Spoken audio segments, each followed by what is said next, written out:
Hi everyone, in this video I will show you a script that I made 5 years ago, but now it works with several curves at once and has several additional parameters. Let's open the curve fill panel. Now I'll select the curve and run the script.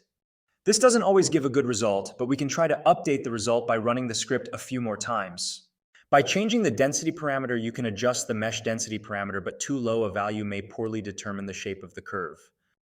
The fill quad parameter generates a quad mesh, but at low density values the mesh will be less accurate, and the boundaries of the shape will also be less smooth than the curve. If you are using multiple curves for a better fill, you will need to increase the density value.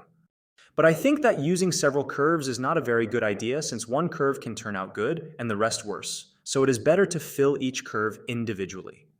It is also important to remember that you can return the original curve with the reset button only until you press the finish button.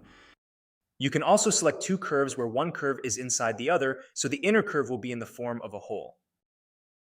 Sometimes curves have different point directions, or rather their indexes when you create a curve, so the inner curve may not be detected as a hole. The fix axis parameter can fix this problem. Before moving on to the next curves, you must click the finish button, otherwise the generation will be performed on the same curves. Now I'll fill the remaining curves.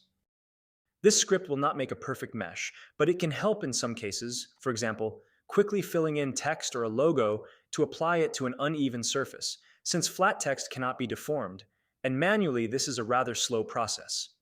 That's all, thanks for watching, your support really helps me move forward. Bye everyone!